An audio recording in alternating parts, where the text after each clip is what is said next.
melawai. Berita selanjutnya, saudara, pembuatan kain tenun songket menggunakan alat tenun bukan mesin atau secara manual hingga kini masih eksis. Meski diterpa produksi kain tenun buatan mesin, hasil kain tenun songket yang dibuat secara tradisional nyatanya juga mampu bersaing. Terbukti peminat kain tenun songket ini banyak yang datang dari negara tetangga seperti Malaysia.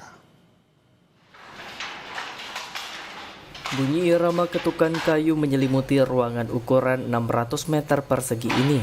Di beberapa sudut bangunan, sejumlah wanita sibuk dengan aktivitasnya. Mereka sedang mengerjakan karya tenun songket pesanan para pelanggan. Mereka sedang merangkai helai benang dengan berbagai warna yang cerah.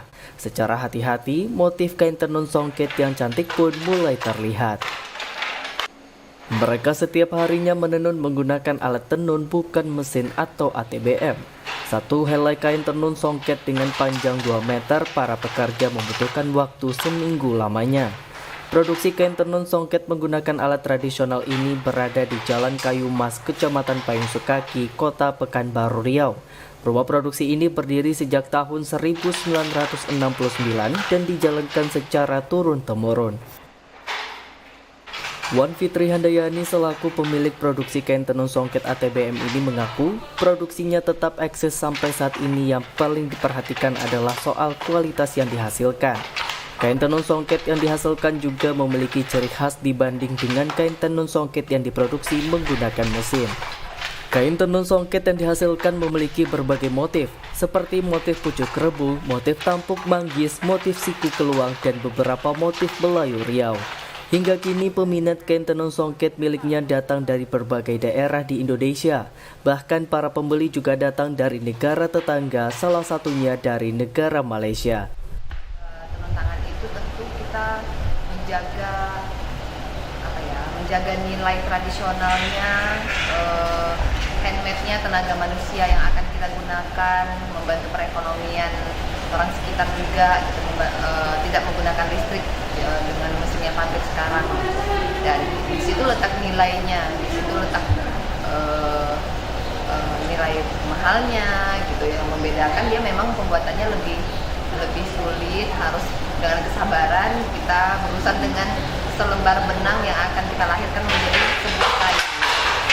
Motif itu di Riau pasti beragam, tapi kalau untuk di Wan Fitri kita cuma menggunakan paling tidak 4-5 motif.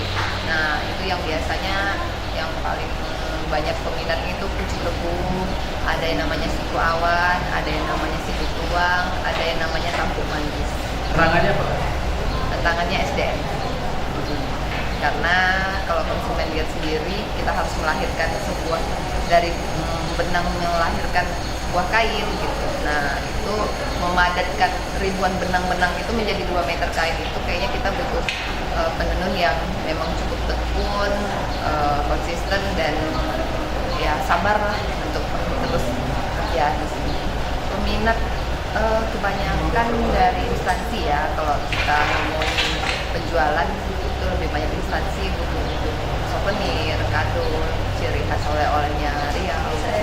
Kalau untuk konsumen kita yang akan mengadakan hajatan, pesta, wedding itu alhamdulillah pasti banyak kunjungan-kunjungan dari tamu-tamu dari luar gitu kan, alhamdulillah membantu. Meski tetap eksis, tantangan yang dihadapi oleh Wan Fitri Handayani adalah dari segi kualitas sumber daya para pekerja. Mereka harus sabar serta memiliki ketelitian. Kain tenun songket yang dihasilkan menggunakan alat tenun bukan mesin harganya tergolong lebih mahal. Satu helai kain hasil produksi harganya berkisar 400.000 hingga jutaan rupiah. Sawino Ardi, Kompas TV, Pekanbaru, Riau.